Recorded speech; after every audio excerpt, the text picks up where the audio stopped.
7 best ways to please your lover, and the winners of a Love and Gold giveaway. Celebrate Valentine's Day a day earlier by checking out one of the territory's most romantic restaurants. Lawrence, but first, City Life has a special preview of what you can look forward to at this year's Hong Kong Arts Festival. Let's go and get cultural.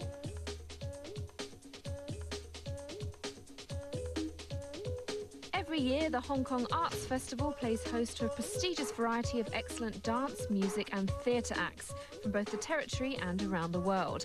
And this year too, the festival has lots to boast about, with over 40 different performances of the highest calibre.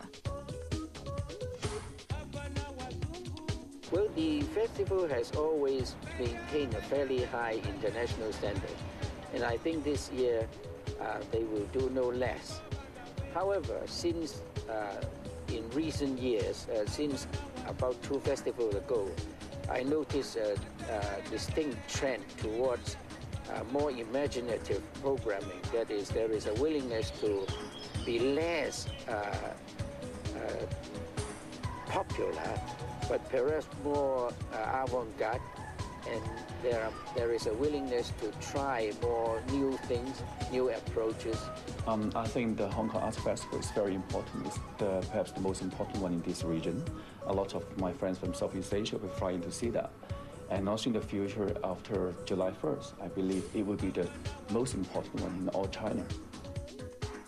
Let's take a closer look at some of the acts in store.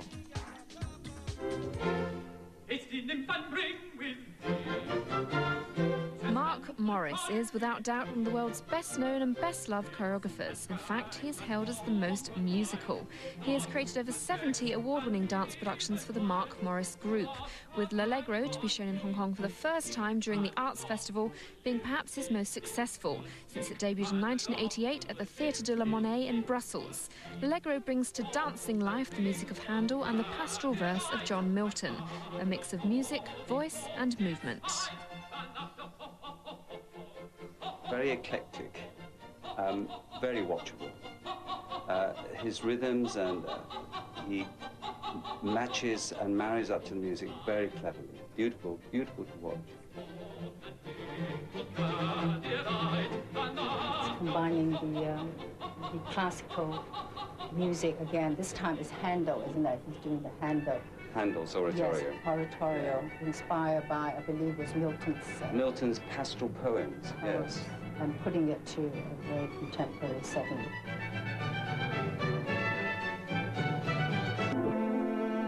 The Bauhinia Trio are Mary Mai Lok Wu on piano, Hong Ying Ho on violin and Sarah Gay on cello.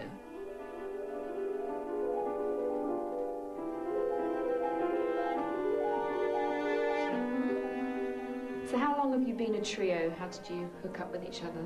Well, we've been playing together since summer '95.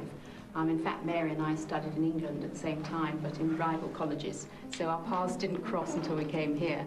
And I looked her up when I moved out here about 2.5 years ago. We started playing together. We were trying to find a violinist so we could have a trio. And Hon Ying moved about 6 months after I came here, and we've been together ever since. At the Arts Festival, the trio will offer a collection of contemporary works never previously played in Hong Kong. Well, we're actually playing 5 pieces. We hope we've got a nice mixture of music. It's all 20th century, but we range from romantic to very contemporary. We include English music, Chinese music, and even a woman composer who's from America. So what are you most looking forward to at playing at the Hong Kong Arts Festival?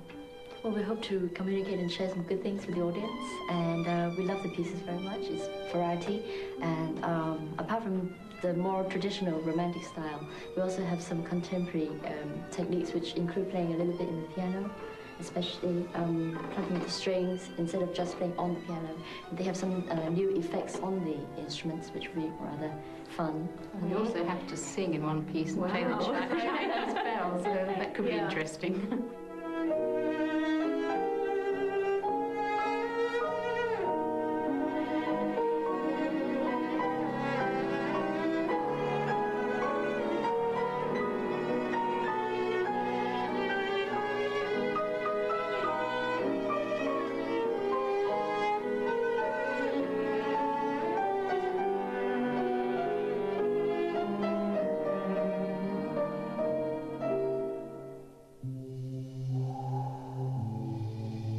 Royal Shakespeare Company, that reigns supreme in both the Barbican in London and its birthplace Stratford-upon-Avon, first participated in the Hong Kong Arts Festival in 1991 with Les Liaisons Dangereuses, then in 1993 with The Comedy of Errors.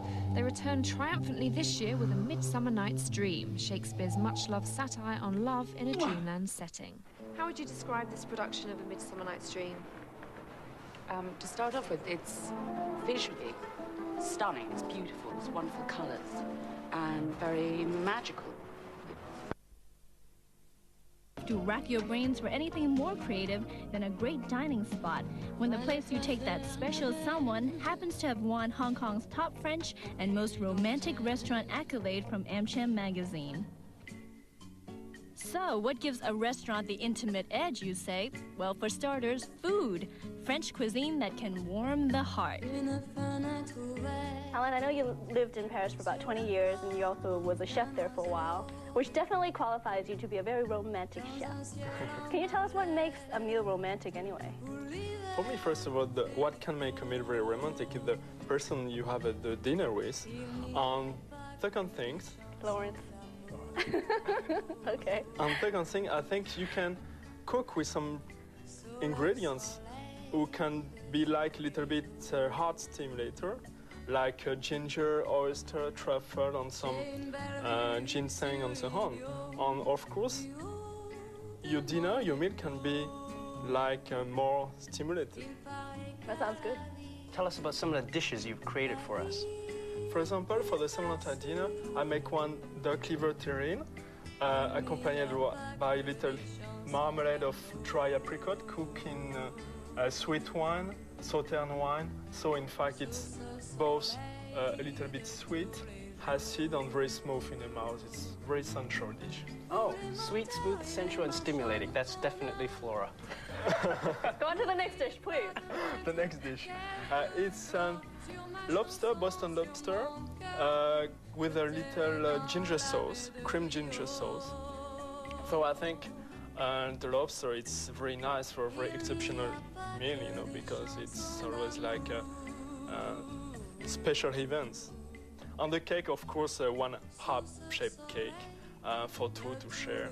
And of course, little red fruit, strawberries, and some very light. I'll share with you at the end of the show. Wait a minute. Oh, Lawrence, I'd share a dessert with you any day. Now allow me to stimulate your senses with a stroll through this French setting where impressionist oil paintings, crystal chandeliers, and an exclusive wine cellar are just some of the things that make up a romantic ambiance I'll make sure you'll never forget. Yeah, right. Okay. Oh, Lawrence, darling, I think the time's right for a bit of privacy, don't you think? How about a private dining room decorated with the same creative flair? All right, sounds good. As long as you assure me you'll be nice and tame. No chance, baby. You know what, Flora? I think something a little less private next door would be more appropriate for the two of us. I mean, what could be more enticing than live music sung by Miss Black Arizona in 1991, Sylvia Howard, a U.S. native who's been performing throughout Asia for the past 7 years. From cool jazz and soft rock to blues and sweet Latin tunes, Sylvia intends to stick around with the Cyrano Quartet to August. And then there's breathtaking panoramic views of the city, 56 floors up, a scene that could definitely get you in the mood. Not that you need any help. Tell me.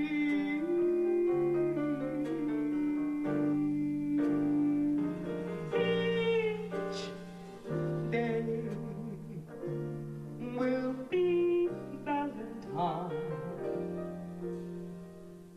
Valentine Day.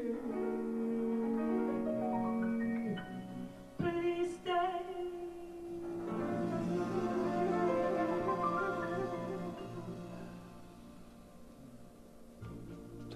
I'm sorry. What's got into you? What's wrong with you? Hey, stop. Stop. I am sick of your cynicism, Lawrence Chow. Who do you think you are? I'm slobbering all over you only for the sake of a segment, okay? What cynicism? Well, I've had it with you. If I don't need this, I quit. I'm never doing a story with him again. Happy New Year, Jeff. Well, thank you, Pete, and a very happy Chinese New Year.